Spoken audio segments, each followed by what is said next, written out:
porque muitos já temos recebido, muitos já têm sido despertados, mas o Senhor está nos trazendo de volta, né, no sentido de nos fazer queimar com uma paixão por aquilo que sempre queimou e ardeu no coração do Pai.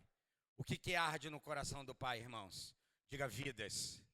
O coração do Pai pulsa por vidas. Deus, Ele é um inconformado. Em que sentido Deus é inconformado? Com que a humanidade se perca. Que a humanidade esteja longe dEle. Esteja longe do relacionamento com Ele. Isso é uma inconformação no coração do Pai. Tanto é verdade que Deus, no seu plano eterno, imaginou que o homem não poderia ficar distante dele, a não ser por uma opção ou uma decisão. E o que dependesse de Deus, e dependeu, o que dependeu de Deus? Se esvaziar, tomar a forma de um filho e vir a essa terra para salvar a minha vida, a tua vida, a humanidade. Você faz parte desse plano de Deus. Quantos podem dizer graças ao Senhor? Graças ao Senhor Jesus Cristo. Aleluia. Enquanto nós estávamos aqui cantando, né, eu estava ali vendo como é que Deus estava fluindo entre nós. E eu sou um cara, né, que eu presto atenção do que Deus está se movendo no meio das canções. Né, eu queria que você também pudesse fazer isso. O que nós estamos cantando? Para onde Deus está nos levando? O que Deus está nos movendo? Porque as canções é a palavra cantada. Se tem uma forma teológica que muitas vezes nós somos edificados é pelas canções cantadas ou pela palavra cantada. E eu estava aqui vendo como é que Deus estava movendo aqui os músicos, dirigentes. Caia fogo do céu. Que altar, irmão? Porque quando essa música foi feita, ela tinha uma intencionalidade. É óbvio que a gente não está falando mais de 1 Reis capítulo 18. Ali Elias convoca o povo que estava dividido para saber, vocês querem servir a Deus ou a Baal? E o desafio é, aquele que o Senhor enviar fogo do céu, esse é o Deus verdadeiro, amém? E o que aconteceu? Os profetas de Baal, de Aserá clamaram, se retalharam, gritaram, mas o fogo não. Elias manda encher o altar, cercar o altar com pedras e encher de água. Mandou molhar a madeira. E quando Elias e o povo clamou, o fogo do céu caiu. E lambeu todo o altar. Para provar que não é algo natural. Diga comigo, não é algo natural. O que Deus quer fazer nesses dias, na minha vida e na tua vida, é fazer o extraordinário. O ordinário é importante, mas Deus quer fazer o extraordinário. Deus quer fazer o sobrenatural na nossa vida nesses dias. Vai molhar madeira. Quantos já viram aqui pessoas que têm, né, hábito ou já fizeram, né, algum tipo de acampamento, algum desafio? Madeira molhada pega fogo, gente? Pega? Até os mais experientes sabem, rapaz, o que não pode acontecer numa sobrevivência, aquilo que você quer usar como matéria, né, a madeira, para queimar, se ela se molhar, se perde tudo. Mas Elias mandou molhar a madeira. Escute o que eu vou falar para você. Deus está encharcando você de água, de palavra. E o fogo, quando vier, ele vai queimar, mesmo naqueles que aparentemente estão com uma madeira queimada, Deus vai fazer arder um fogo dentro de você. E o que é o fogo, Sérgio? O que é o fogo, Sérgio? A gente é muito, sabe, a gente tem que ser mais pragmático, a gente tem que ser mais prático. O fogo é a presença de Deus. A presença de Deus não veio para você ficar animadinho só. Amém, eu acredito, eu fico animado, irmão. Eu queria sair pulando aqui por dentro, mas já é meio complicado, né? Meu joelhinho grita, Muitas vezes você não me vê ajoelhado porque eu tenho uma certa limitação, alguma dificuldade. Mas eu vou te dizer uma coisa. Eu estava percebendo como as águas de Deus estavam se movendo no nosso meio. E o fogo veio para incendiar o nosso coração. E aí a gente começa a cantar, eu já esqueci que eu sou, infelizmente, assim, mas eu estava ali percebendo, olha o que Deus está falando, que nós somos a igreja, que nós somos o povo, que nós somos os chamados do Senhor para anunciar, para fazer revelar a graça, a bondade, a misericórdia dEle. Aleluia! Eu estou muito animado e estou muito encorajado no que o Senhor está fazendo comigo e com cada um de nós. Amém? Hoje eu quero compartilhar com vocês, estamos no tempo, né? Já entramos no mês de... Na verdade, entramos no mês ainda de janeiro, né? No finalzinho de janeiro, entramos com o tema amor por Deus, né? Paixão por Deus.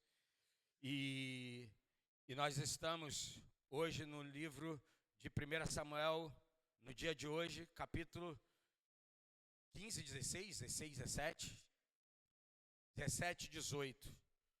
Livro 17, 18. E de uma forma... Só um minutinho aqui para mim.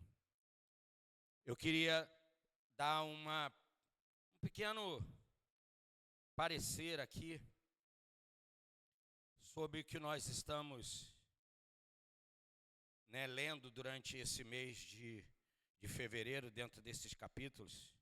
Cadê você? Vem aqui, filho. Aqui. Apenas um apanhado, porque não necessariamente é o texto que eu vou compartilhar aqui com vocês, mas nós vamos falar hoje sobre a base da aliança é o amor. Diga comigo, a base da aliança é o amor. Diga mais uma vez, a base da aliança é o amor. Ou a base do amor é a aliança. A ordem dos tratores não altera os viadutos. Nesse caso aqui. A ordem dos fatores. Então, eu queria dar um parecer nesse livro de Samuel que nós começamos a ler, né, a entrar nesse mês de fevereiro para falar sobre o amor de Deus. E você sabe que essa história do livro de Samuel começa com o próprio autor deste livro, chamado Samuel, que significa... Eu duvido que o Saulo e a Estefânia não sabem o que significa Samuel. Até porque eu tenho certeza que eles colocaram o nome do filho deles por causa de um motivo e de um propósito. Significa Samuel, gente? O Senhor ouve. Diga comigo, Deus em Jesus Cristo me ouve. Tem tantas passagens na Bíblia que a minha cabeça começa a explodir.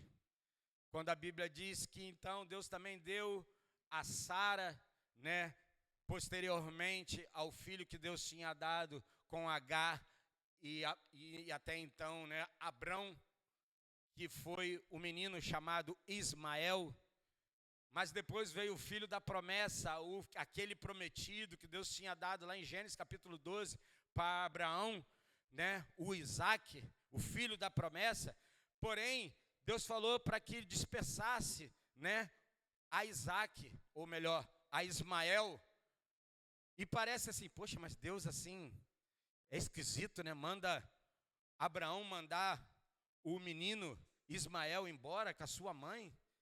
Que história mais terrível. Mas nós precisamos entender todo o propósito, todo aquilo que Deus está trabalhando, aquilo que Deus está fazendo e por que está fazendo e como está fazendo.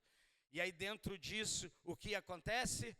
Deus, a Bíblia diz que o menino é colocado de lado e a sua mãe começa a aclamar o Senhor.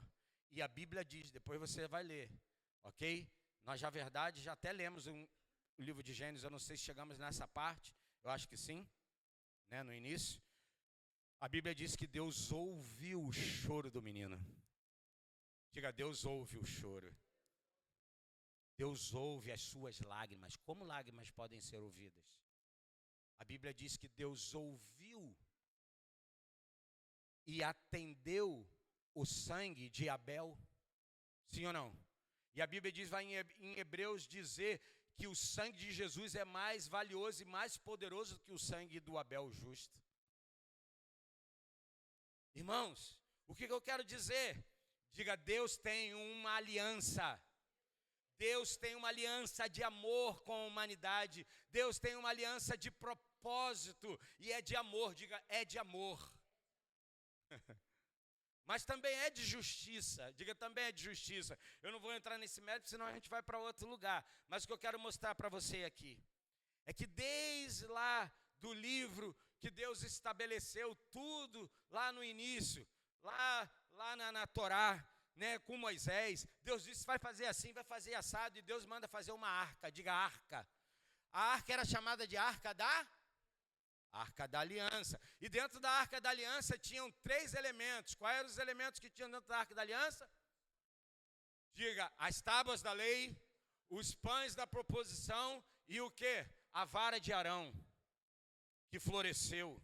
Aquilo eram figuras, diga, figuras. De quem? Diga, Jesus. Jesus é a lei que desceu para a terra, o pão vivo que desceu. Jesus também é o quê?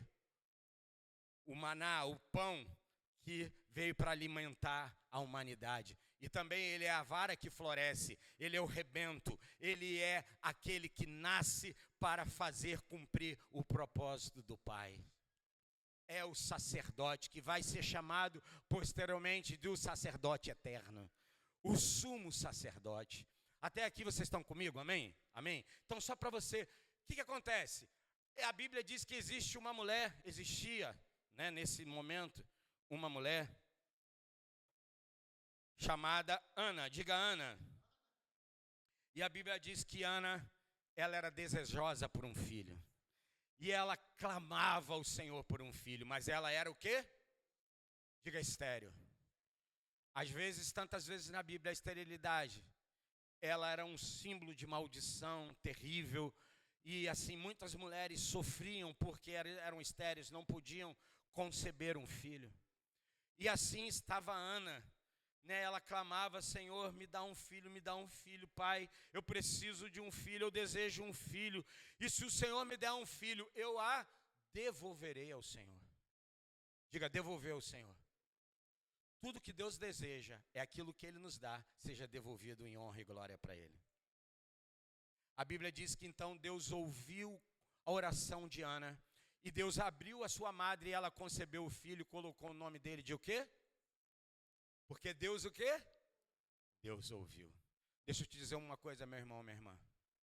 Não pense você que Deus não está ouvindo as suas orações, porque Ele está.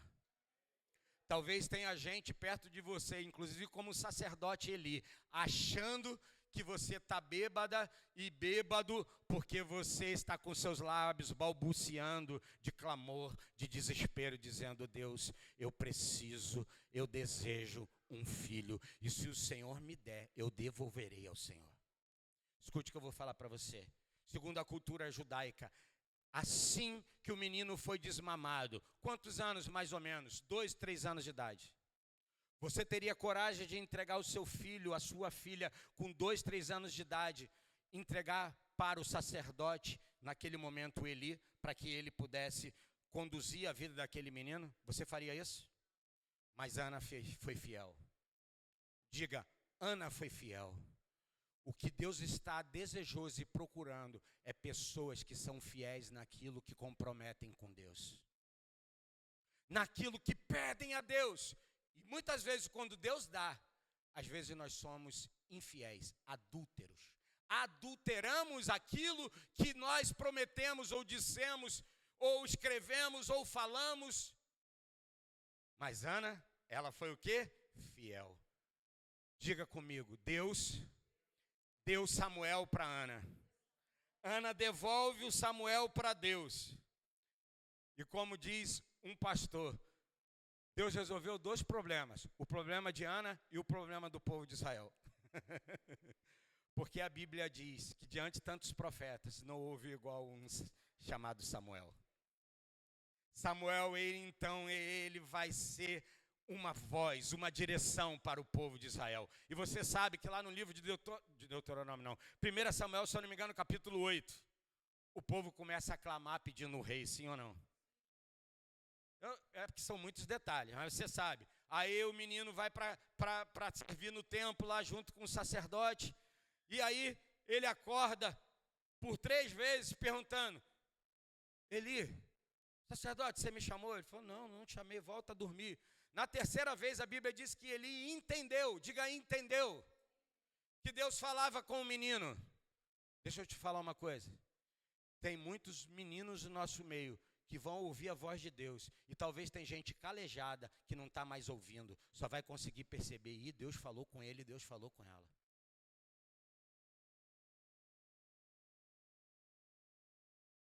O nosso sacerdócio, ele vem com um propósito. Se a gente perde o propósito do sacerdócio, a gente perde tudo. Então, o menino começou a ouvir a voz de Deus e a Bíblia diz que era um tempo raro. As visões não eram comuns, mas o menino Samuel ouviu a voz de Deus e a Bíblia diz que ele começou a servir ao Senhor. Mas no capítulo 8, o povo clama e pede o quê? Um rei. Você imagina o coraçãozinho de Samuel? Poxa, será que eu sou tão ruim assim? Por que eu não estou sendo desejado? Esse povo quer um rei. E a Bíblia diz que Deus, diga Deus vai falar com Samuel, o seu profeta. Deus vai falar: Samuel, se preocupa não, filho. Linguagem minha. Ele falou: filho, o povo não está rejeitando você não. O povo está o quê? Me rejeitando. Cara, se você não consegue ver um Deus amoroso e compassivo, eu não sei quando que você vai ver. E Deus falou assim: Samuel, fica tranquilo, filho. Dê ao povo um rei, como eles querem. Só diz para eles quais são os direitos, quais vão ser os direitos. Está certo essa conjugação? Quais serão os direitos do rei? Ele vai fazer isso, ele vai dominar, ele vai fazer. Mas pode dar. Você não pode ver um Deus compassivo, não, gente? Como é que Deus ouve alguma coisa que seria ruim? Preste atenção. Você que acha que tudo que você faz e para onde você vai, que Deus aprova, cuidado. Deus é até compassivo de ir com você, mas às vezes já não tem mais a aprovação do Senhor. Se você quer um sinal da bênção de Deus, se chama paz de Deus. A Bíblia diz: seja a paz de Cristo o árbitro dos vossos. Se você orar, se a paz de Deus não vir, eu não estou falando ausência de problema não, tá? Tem gente que confunde. Eu estou no maior tranquilidade. Multidão de conselheiros, multidão, sabe, de gente piedosa, experiente, de ouvir. Meu irmão, nós somos de uma geração, vou te dizer uma coisa, que está dizendo assim: não importa o que pensam, eu vou fazer, quem paga as contas sou eu. Verdade. Tuas contas quem paga é você, as minhas sou eu que pago. Mas deixa eu te dizer uma coisa, isso não exime você, como alguém que já tem aprendido sobre sabedoria, sobre obediência, de buscar um conselho piedoso. Oh, meu Deus, quanto isso nos livra de tantas coisas. Quem já provou disso sabe que é verdade. Não estou falando de manipulação. Quando eu dou uma direção para um discípulo, para alguém que é um discípulo de Cristo Jesus, eu já me sinto livre. Porque falei o que eu precisava falar, se tive uma convicção, já liberei o que tinha que falar, e a partir desse momento, essa realidade já não é minha responsabilidade, entre aspas. E eu quero dizer para vocês, é que um determinado momento, só para ilustrar, olha que tamanho de ilustração, que tempo que eu tomei, misericórdia, mas vamos lá. A Bíblia fala que essa arca, a arca da aliança, ela num período, ela foi capturada pelo inimigo, um inimigo cruel que Israel teve durante muito tempo. chamado Filisteus. E essa arca, ela foi capturada e ela foi levada para a Filístia pelos filisteus. Em um determinado momento, depois que esses filisteus capturaram a arca, que representava o quê? Foi cantado aqui. A arca ela representa o quê? A presença de Deus. Diga glória de Deus. Irmãos, por favor, eu já tenho falado isso e tenho insistido, vou continuar insistindo.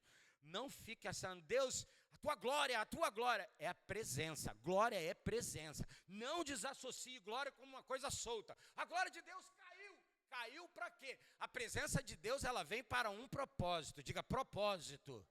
Meu irmão, a presença de Deus, ela estava representada dentro daquela caixa de madeira, com esses 3 elementos. E tinha um lugar nessa arca que Deus falava. Da onde é que Deus falava da arca? Aonde? Está vendo que você precisa de escola para aprender? Escola Pulse para aprender. Da onde é que Deus falava da arca? Da onde, Sérgio? Diga, do propiciatório. O que significa propiciatório, irmão? O que significa? Um lugar propício. Então, da caixa, Deus manifestava com algo que era propício a nós. Em outras palavras, com graça e com misericórdia. Glória a Deus. Glória a Deus. Sabe, Deus manifestava de dentro dessa arca com graça e misericórdia, com verdade, óbvio, tudo que vem ali, né, nesse bojo de Deus. Mas, quando os filisteus capturaram a arca, levaram para a Filístia. E olha aqui, que interessante, depois você vai chegar também em alguns capítulos, como eu vou chegar, que está mais para frente. Esses homens colocaram a arca dentro da casa do seu Deus chamado Dagom. O que aconteceu?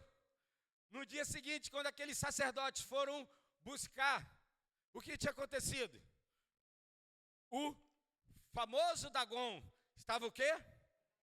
Caído.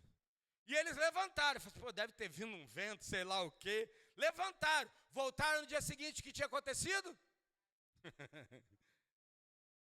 E aí começa um processo, braço cortado, né? Eu não estou me lembrando muito bem, se vocês puderem me ajudar a pregar junto comigo, mas depois eu acho que só ficou o tronco. Isso tudo é um simbolismo. E eles falaram, caramba, rapaz, nós estamos com um problema. O Deus do povo de Israel, aquele que manda fogo do céu, rapaz, ele está com raiva da gente. Por quê? Você vai lá ler. Existiam ali 5 reis, se eu não me engano. E todo aquele povo, aquele povoado, começou a sofrer de tumores.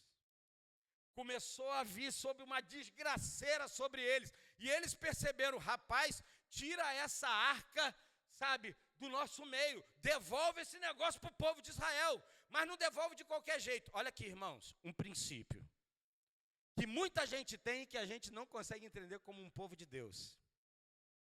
Eles falaram, pegaram os adivinhos lá, né? O povo que os governantes dirigiam, os outros perguntaram, como é que a gente faz? Ele falou assim, ó, mande a arca de volta, mas mande com oferta. E eles pegaram 5 ofertas, representando cada rei daquele povo, e devolveu para Israel em forma de ouro. Eu não sei se tinha mais alguma coisa, mas... Tem mais alguma coisa? Quem leu aí, por favor? Você viu como é que a gente perde? Como é que a gente precisa ler muito a Bíblia? Muito para entrar, para fixar na nossa mente.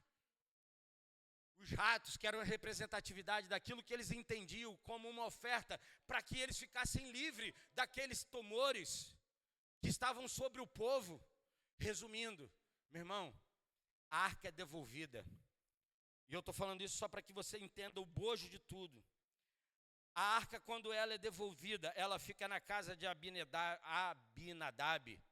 um levita de Kiriat Jearim. E ela permanece na casa desse cara por 20 anos. Diga 20 anos. Depois, se você quiser, você vai lá e confere. Tem que ser que nem o povo de Bereia. Se esse Sérgio está falando uma coisa que é certo mesmo. 20 anos a arca fica sobre a guarda, né, desse levita, né, Abinadab. Porém, a Bíblia vai afirmar lá no livro de 2 Samuel, que depois ela vai entrar na casa de um homem chamado Obed-edom. Diga comigo, Obed-edom. E de acordo com a Bíblia, a Arca da Aliança, ela fica na casa de Obed-edom. E aí você pergunta para mim, Sérgio, por que a Arca da Aliança foi para a casa de Obed-edom? Você vai se lembrar qual foi o motivo. Se você não vai lembrar, eu vou lembrar você. Quando o povo de Israel capturou a arca, Davi tinha um desejo de levar a arca para Jerusalém. E eles botaram a arca num carro, diga num carro. E à medida que eles botaram no carro, um carro de bois, tá bom, gente? Não imagina carro de nem uma Porsche hoje em dia. Era Porsche daquela época. Botou num carro de boi. A arca lá em cima, aquela caixa, que tem uma medida que eu não vou entrar no mérito. E a arca foi sendo levada. À medida que a arca foi sendo levada, em cima do carro de bois, a arca se moveu e a arca ia cair. E a Bíblia diz que um homem chamado Uzá, para de usar Deus, viu? Tô brincando. Uzá, ele toca na arca. O que acontece com Uzá? Preste atenção que eu vou falar com você. Não confunda, por favor. Tem gente que acha que Deus é brabo e Deus é... Caramba, meu irmão, o cara foi fulminado, queimado, porque ele tocou na arca. Foi ajudar a arca a não cair. Deixa eu te dizer uma coisa. Sabe por que ele foi fulminado? Escuta o que eu vou falar com você. E você precisa prestar atenção nas canções que você está cantando. A canção da nossa irmã, que fala da mesa. A canção da Tamires. Uma das canções dela foi: Senhor, me ajuda a carregar a tua arca. Diga, levita, aqueles que servem ao Senhor, eles não jogam a arca num carro, eles carregam sobre os seus. Sabe por que Deus fulminou Uzá? Porque a arca tinha que ser levada no ombro, não em cima de carro. Não é porque Deus é brabo, é porque estão equivocados e Deus precisa parar as coisas que estão erradas para que façamos as certas. Não pense que Deus é mau, porque Deus não é mau. Como pode um Deus bom ser considerado como mau, gente? Não. Alguma coisa nós precisamos aprender em tantas histórias, né, situações que às vezes nos cercam, que passam pela nossa vida. Então, resumindo, a arca, a partir desse momento, Davi falou assim: ei, vou levar essa arca para Jerusalém, não. E olha que esse cara tem visão e revelação pra caramba de Deus. Lembra que eu já falei que Davi, quando ele vai escrever o Salmo 51 em 32, 900 anos antes de Jesus Cristo, ele tem a revelação do Cristo? Ah, se tu quisesse eu te daria um monte de oferta. Mas eu sei que tu te agrada mesmo, é de um coração quebrantado, compungido na tua presença. Porém, Davi fica desesperado, preocupado: vou levar essa arca não. Essa arca vai me fulminar. E Davi provavelmente já tinha uma consciência bem assim: rapaz, eu sei que eu sou um homem meio indigesto. Eu sou um homem de sangue, eu pego meus inimigos e tal. Ele falou: não vou não, Deus vai me fulminar. Para onde que levam a arca? Para a casa de Obed-edom. Diga Obed-edom. Deus está doido para que você seja um Obed-edom nesses dias. Que a arca repouse na sua casa. E a Bíblia diz que ela repousou 3 meses. Diga 3 meses. Na casa de Obed-edom. E a Bíblia afirma, depois você lê lá 2 Samuel capítulo 6, se eu não me engano, eu já não me lembro mais. Mas a Bíblia afirma que pela arca, a presença, diga a presença. Mas ela não estava na casa de Abinadab 20 anos? Ou junto, eu não sei se estava realmente, né, em algum outro lugar. 20 anos. E por que em 3 meses acontece algo extraordinário? O que acontece? A Bíblia diz que pela presença, a arca na casa de Obed-edom, a casa, a família e tudo que diz respeito a Obed-edom prosperou e foi abençoado. Pergunto eu a você, por que não aconteceu isso na casa de Abinadab? Você está querendo resposta, não está? Eu também. Vai procurar. Vai entender por que Deus às vezes faz algumas coisas e não faz outras. Eu sei que Ele não é injusto. Eu imagino, é só uma imaginação, que talvez tenha que ter fundamentos. Eu prefiro ter fundamentos bíblicos. Eu acho que Obed-Edom, ele tinha uma consciência muito clara que talvez Abinadab tinha perdido a presença, e não só uma caixa que representava Deus, era Deus. Então, quando a presença ela vem para a casa de Abinadab, Deus começa a prosperar tudo o que está na vida no nome de Abinadab, não, de Obed-Edom. Amém? Diga para o seu irmão que está ao seu lado aí, deixa a presença sentar na tua vida. Mas ela já está na minha vida. Se ela está na sua vida, se ela está na minha vida, o que está faltando para Deus nos abençoar e nos prosperar? Diga, uma mentalidade diferente do que tantas vezes o povo de Israel tinha, que nós como protestantes continuamos tendo. E você vai chegar lá, você e eu vamos chegar lá já já. Oh, meu Deus do céu. Então, eu dei essa passada nisso aqui. A presença na casa de Obed-Edom simbolizava a visitação de Deus e a bênção divina. A arca é um sinal da presença e da glória. Glória, presença de Deus. E o que Deus faz? O que nós acabamos de dizer. Deus abençoa a família de Obed-Edom e tudo que ele possuía. Diga comigo, eu sei que Deus abençoa a minha vida e tudo que eu possuo. Quantos têm essa consciência, essa clareza? Meu irmão, não é o seu trabalho meramente, não são os seus negócios meramente. Eu quero profetizar que muitos negócios surjam aqui no nosso meio. De gente extremamente próspera, amém? Para a glória dele.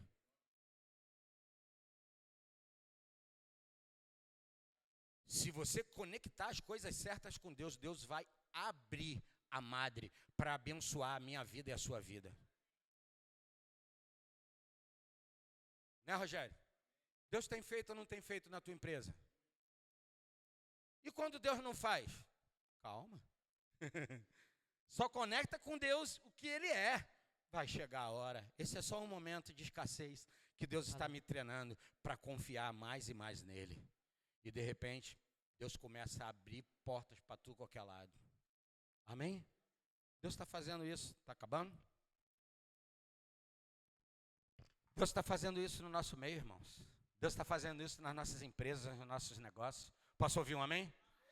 Vai chegar um dia que a gente vai ter reunião de empresário aqui na igreja, de comércio, de negócio, só para falar dos novos que nós vamos ganhar.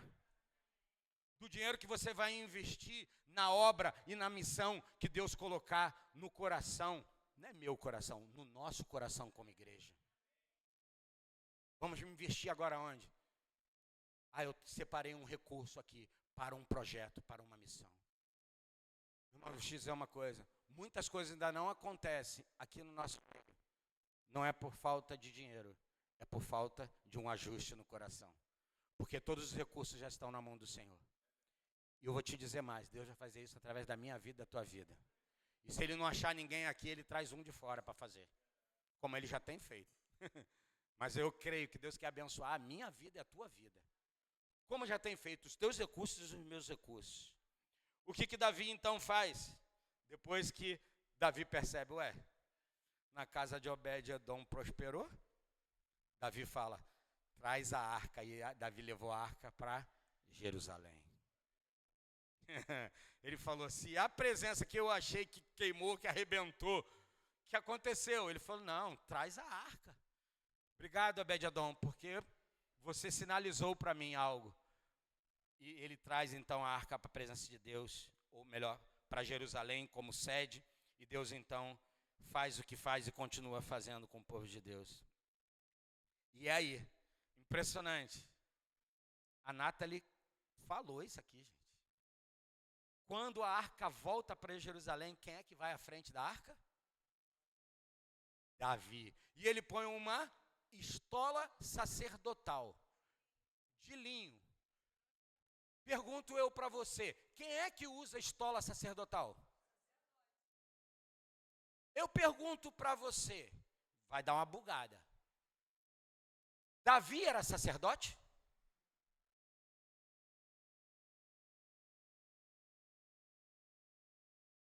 irmão, quando Jesus morreu e se entregou, ele estava dizendo, o véu se rasgou, para que vocês entendam, não vou ficar confinado num lugar aonde eu já estou livre para cumprir o propósito do meu Pai. E eu dou a vocês, diga, eu recebo. Você e eu temos o mesmo caminho que Jesus percorreu, curando, libertando, restaurando. Posso ouvir um amém? Para de falar, pastor, ora pelo fulano. Ore você. Você é um sacerdote de Deus nessa terra. Sem querer desfazer dos pastores. Entendeu, né? Mas você entende? Davi era sacerdote. Podia comer o pão da proposição. E Davi foi lá e comeu quando estava com fome, sim ou não?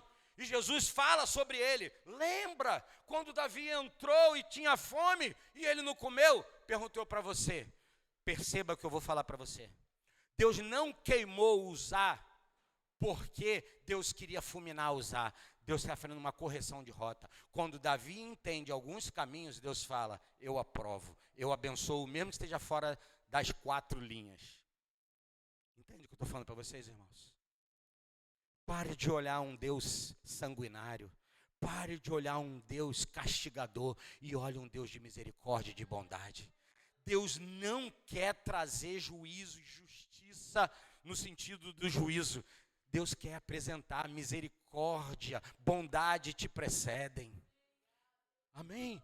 Meu irmão, se não fosse a graça e a misericórdia de Deus, acho que eu vou ter que pregar em duas etapas essa ministração. Ai, ai, ai. Eu vou falar sobre o primeiro ponto hoje. Diga o primeiro ponto. Diga a primeira base do amor e da aliança. Diga comigo, a primeira base é, nascemos para representar o plano. Você é um agente para levar o plano, para comunicar o plano. 1 João capítulo 4, verso 19, vamos correr aqui. 4,19. Olha o que diz aí. Nós o amamos porque ele nos amou. Nós não estamos falando sobre amor por Deus. Você só pode entender o amor por Deus se você entender primeiro o amor dele por você. Você lembra que a mulher que foi pega, né, em adultério? A Bíblia diz, a quem muito se perdoa, muito se... Mas não é porque nós somos muito perdoados que nós somos amados. É porque nós somos muito amados é que somos perdoados. Ela entendeu. Meu Deus! Mas não é a mesma coisa, Sérgio? Depende da sua ótica. Tem gente que só consegue entender, sabe, um Deus que perdoa, mas se você não compreender a essência e a ação da presença, do amor de Deus, você não pode compreender. Nós o amamos porque ele nos amou primeiro. A tradução correta seria mais ou menos assim. Vamos amar. Porque ele nos amou primeiro. Diga para o seu irmão, vamos amar. Porque nós fomos amados primeiro. Feche os seus olhos. Pai, revela o teu amor para nós, Senhor. Revela o teu amor para nós como teus filhos, meu Deus. Para que nós possamos entender a nossa herança, Senhor. Senhor, nós não somos filhos mais da escrava. Senhor, nós somos filhos de uma promessa. Nós somos filhos e temos uma herança em Cristo Jesus. Como a tua palavra diz que nós somos herdeiros de Deus e co-herdeiros em Cristo Jesus. Senhor, faz com meus irmãos a minha vida possa entender o teu amor, Senhor. Que o Senhor nos amou primeiro, como diz João 3,16, porque Deus amou o mundo de tal maneira que deu, entregou o seu Filho unigênito, para que todo aquele que nele crê não pereça, mas tenha vida eterna. Ah, Jesus, como tu és bom, como tu és maravilhoso, Jesus. Se revela para nós, revela o teu amor para nós, revela o plano para nós, Senhor. Em nome de Jesus. Olha o que diz Efésios capítulo 1, de 9 a 12. Efésios capítulo 1, de 9 a 12. Agora Deus nos revelou sua vontade secreta a respeito de Cristo. Isto é, o cumprimento do seu bom propósito. Diga comigo, cumprimento. Melhor, cumprimento, né? Diga cumprimento do seu propósito. Ou melhor, do seu bom propósito. Olha o que diz o verso 10. E o plano é esse. Estou falando que tem um plano, diga, tem um plano.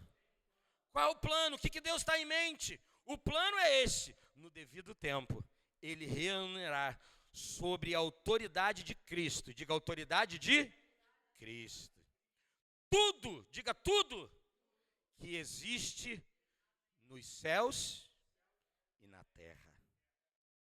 Além disso, em Cristo, nós nos tornamos o quê? Herdeiros de Deus, pois Ele nos predestinou. Diga, eu sou um predestinado. Sabe onde está a sua predestinação, meu irmão? Em Cristo. Diga, eu sou predestinado. Em Cristo. E o plano é esse, em devido tempo Ele reunirá sob a autoridade de Cristo tudo que existe nos céus e na terra. Além disso, em Cristo, nós nos tornamos herdeiros de Deus, pois Ele nos predestinou conforme o seu plano. E fez que tudo ocorra de acordo com a sua vontade. Diga, o propósito de Deus. Diga mais uma vez, diga, o propósito de Deus era que nós, diga nós, os primeiros a confiar em Cristo, louvássemos a Deus e lhe dessemos glória, honra, a presença. Diga primeiro. Pergunto eu para você, quem foi o primeiro? Você lembra o que Jesus falou para os religiosos? Eu sou antes de Abraão.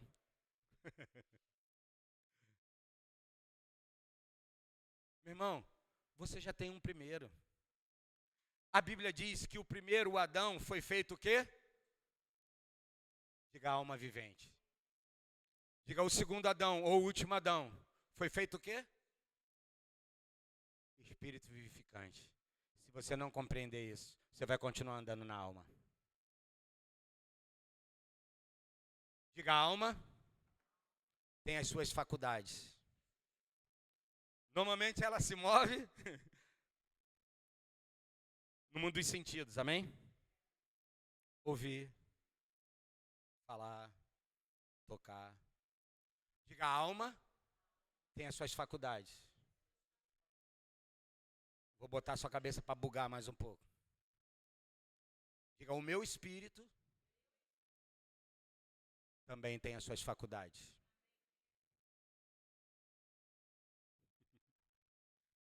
Eu não estou falando do Espírito de Deus, estou falando do seu espírito. Ih, Sérgio, o que você está querendo dizer? Deixa isso aí para um outro tempo. Hã? Estava? Não. Aqui está um problema. Se mover no Espírito Santo. Lógico, existe outra forma de se mover em Deus sem ser no Espírito Santo, mas como é que Deus se move em nós? O seu espírito já foi recriado. Se ele foi recriado, ele não é mais o caído, ele é o restaurado. Como é seu espírito restaurado? É isso que você precisa saber. Como é o seu espírito restaurado? Como é que é? O que Deus está se movendo? Como ele se move? Como ele fala ao seu espírito? Aqui está uma chave para a gente triunfar do jeito que Deus sempre pensou. Quer dar mais uma bugada? Vai bugar, tem que bugar, porque se não bugar, fica um monte de crente, repetidor de aquilo que não está entendendo. Deixa eu te falar uma coisa, eu estou lendo, estou estudando, estou com amigos, com irmãos que eu creio, já chamei outros para estar junto comigo, estudando, lendo, Saulo, meu filho Rodrigo, Rogério, a gente já tem estado com um amigo e a gente tem conversado sobre algumas coisas. Só para ter uma noção. Para dar uma bugada. Estava Adão no Éden, sim ou não? Esse Adão que estava no Éden, estava como? Perfeito, sim ou não? A Bíblia afirma que Adão tinha relação com Deus sempre na virada do dia, e eles tinham comunhão, se relacionava, e estava tudo certo, e eles estavam nus, sim ou não? E eles só perceberam que estavam nus quando aconteceu o quê? Quando eles entraram numa rota de desobediência. Eles perceberam que estavam nus. Pergunto eu para você, o que eles viam antes que agora eles não estão conseguindo mais ver? O problema não está no sexo. E se Adão pecou, quem é que pecou? A alma de Adão ou o espírito de Adão?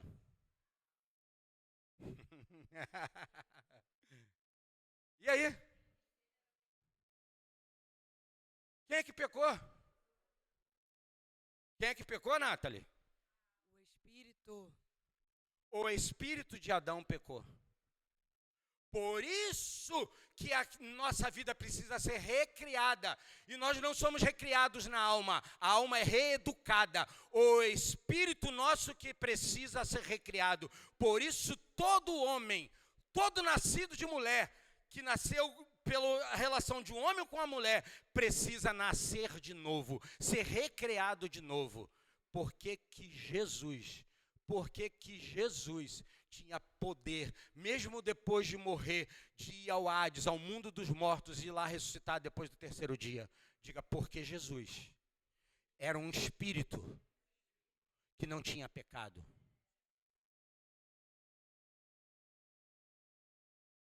E quando ele morre em substituição da minha vida e sua vida, esse é o plano. Nos restaurar segundo a imagem de Cristo. Eu não sou mais como meu pai Adão, eu sou como meu pai Cristo. Você tem um pai. Jesus dizia, vocês têm um pai, o pai de vocês é Abraão? Então vocês deveriam fazer as coisas que o seu pai Abraão fazia. Mas eu estou mostrando para vocês que eu tenho um pai, eu faço as obras do meu pai, aqui está o testemunho do meu pai, e vocês estão me negando. Existem coisas que não vai entender aqui. Tem que ser por revelação no seu espírito, no seu interior. Meu irmão, que Deus nos conecte, sabe, no nosso espírito, com o espírito dele. E no entendimento de como é que eu agora vou me mover diante da recriação que eu tenho em Cristo Jesus. Eu não estou falando para você que você não vai ter problema, que você não vai ter, sabe, dificuldade. Mas por que Paulo agiu como agiu? Por que Pedro depois agiu como agiu, irmão? No início ele tem a revelação e ele quer agora defender Jesus, amém? Tu não vai morrer. Depois ele entende. Eu é que estou pronto agora para morrer.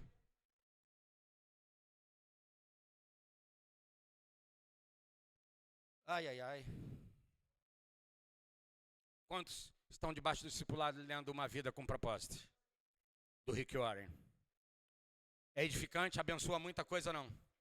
Dá entendimento muita coisa ou não? Meu irmão, um livro que foi escrito há anos atrás, é um best-seller, continua. Por quê? Alguém que tem revelação e conecta com as coisas do seu espírito com o Espírito de Deus. Ainda dentro de 1 João capítulo, eu li o verso 19. Olha o que diz o verso 18. No amor não há medo. Pelo contrário, o perfeito amor expulsa o medo envolve o quê? Está lendo aí, gente? O medo envolve castigo. E o que teme não está aperfeiçoado em amor. O que acha que vai ser castigado não pode ser aperfeiçoado em amor. Você está com a lente errada. Você botou o grau errado. Caramba, Davi achava, ele vai me fulminar. Obed-edom diz, deixa entrar na minha casa. Vai fazer uma maravilha. O temor a Deus faz com que a gente honre a presença dele. Ame a presença dele, não tem apenas a consciência dele, tem uma consciência pragmática, prática. Deus está aqui. Ah, mas eu estou no trabalho, Deus está aqui. Ah, eu estou diante do computador, só eu, na noite escura, Deus está aqui. A minha mulher não está vendo, o meu pastor não está vendo, o meu marido não está vendo, meu filho não está vendo. Deus está vendo e eu estou diante da presença dele. Ah, se eu subir ao céu, lá tu estás. Ah, se eu descer ao mais profundo abismo, lá tu estás. Ah, se eu tomar as asas da alvorada, lá tu também estarás. Para onde me ausentarei da tua presença. Escute, por favor. Eu vou terminar na base 1. Eu vou falar sobre 3 princípios. Eu vou falar sobre o primeiro hoje. Por causa do tempo, meu tempo já acabou. Do propósito que eu tenho, né, tentado. Já foi porque eu fui explicar o negócio antes, para dar uma conectada aqui. Dentro do texto, né, que a gente está lendo, para não fugir muito, como nós estamos lendo Samuel, por isso que eu falei aquilo, né? Não estou lendo nada de Samuel, né? Mas estou falando sobre o amor de Deus, né? O desejo pela presença, o amor de Deus. Dentro do verso 18, no amor não há medo, pelo contrário, perfeito amor expulsa o medo, pois o medo envolve castigo, e quem teme não está aperfeiçoado em amor. Dentro dessa ideia, escute aqui, por favor, e eu termino essa parte. A ideia da ousadia traz à mente o seu antônimo. Significa, qual é o antônimo do medo? Qual é? Coragem? Não é. É o amor. Aí você vai entender. Se a base é o amor, por isso que todas as vezes que os discípulos de Jesus tiveram muita dificuldade de saber o que Jesus estava fazendo. Pô, agora ele vai fazer acertar as contas aqui que esse povo que arrebenta com a gente. Eles tinham uma ousadia, gente. Eles queriam fazer aquilo acontecer. Olha no início, vê lá The Chosen. Quando Jesus faz o sermão do monte, irmão, eles ficam tudo confusos. Eles, os religiosos, todo mundo fica extremamente confuso. Eu estou nessa parte agora no The Chosen. É só agora, vocês já acabaram de ver, já deve estar lá no, sei lá, que eu tô chegando lá. Já está lá, sei lá qual é. Aí eu estou vendo aquilo ali, cara. Aí daqui a pouco Jesus dá aquela realidade de ensino, capítulo 5, 6 e 7 de Mateus, aquele sermão, né, aquele ensinamento, tal. Aí daqui a pouco Jesus vai estar com eles e fala assim, agora chegou a hora. Agora vocês vão. Diga para o seu irmão, agora você vai. Faça o que você aprendeu. O que você aprendeu? Amar. O que você aprendeu? A socorrer as pessoas. O que você aprendeu? A curá-las. O que você aprendeu? A libertá-las. O que você aprendeu? É interessante quando você vê a imagem, né? Eu vi agora, acho que foi ontem, um finalzinho, um pedacinho. Eles no momento fazendo as libertações. Quando o Mateus entra lá junto com quem que está Mateus? O personagem, o Mateus no The Chosen. Ele entra num quarto e tem um endemoniado lá. E Mateus chega assim com óleo de longe, joga assim e sai fora. O cara endemoniado, irmão, todo brabo, capirotado até dizer chega. Cara, eu consigo ver isso. Mas à medida que eles vão fazendo, eles vão ficando surpresos, eles olham um para o outro e vão dizer, uau! Quem é o personagem que olha para a mão assim? Você não viu? Ele olha para a mão dele depois que ele ora por alguém, alguém é curado. Ele olha para a mão dele, o outro olha para o outro discípulo, eles ficam se olhando e falam assim, não é que acontece? Não é só com ele, acontece com a gente. Diga para o seu irmão, não é só com Jesus, também acontece contigo. Irmãos, entenda, quando Jesus entrou na sinagoga, pegou o livro de Isaías e foi ler, Isaías capítulo 61, o Espírito do Senhor Deus está sobre, e ele o quê? Para quê? A quem? Aos pobres, aos quebrantados, para anunciar o ano assentável do Senhor, e ele fecha o livro. Você nunca viu isso?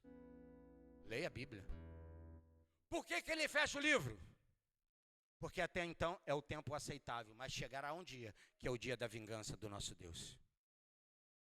Ainda tem tempo de misericórdia para essa terra, para essa humanidade.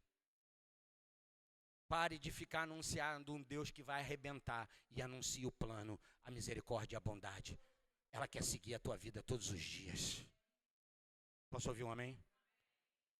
Talvez você me pergunte, mas Sérgio, se não falar sobre isso, as pessoas ficam amedrontadas. Não vai servir a Deus de jeito amedrontado. Pelo menos, estou falando dentro de um conceito aqui que posso estar, né? Falando, não vai servir.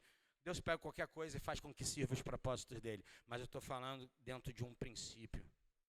Deus não quer que você o sirva com medo. Deus quer que você o sirva com o quê? Com amor. Diga com amor. Então a ideia da ousadia traz à mente o seu antônimo medo. Uma vez que o amor busca, escute, eu termino. Uma vez que o amor busca o mais alto bem para o outro. O que o amor busca? O máximo de bem para o outro. O medo, que é se esquivar do outro. Então, não pode ser uma parte do amor. O medo nos leva para onde? Para o egoísmo. O amor nos leva para onde? Para o altruísmo. Lembra o que Jesus falou? Amarás o Senhor teu Deus. Ele estava cumprindo o mandamento ou não? Mas amarás o teu próximo? Ele disse, um novo mandamento vos dou. Ou um complemento do mandamento vos dou. Amarás o Senhor teu Deus acima de todas as coisas e amarás o teu próximo como a ti mesmo. Por quê? Diga, o amor é altruísta. É para o próximo. E o egoísmo é para mim. Nós temos utilizado, e eu vou falar na base 2, como que a igreja tem se tornado ou se tornou uma igreja egoísta. Uma igreja ensimesmada. Eu quando estou falando da igreja, você sabe que eu não estou falando dessa parede.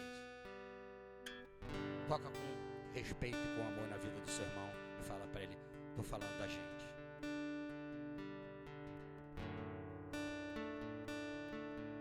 Estou falando da minha vida, da sua vida. Fique de pé, por favor.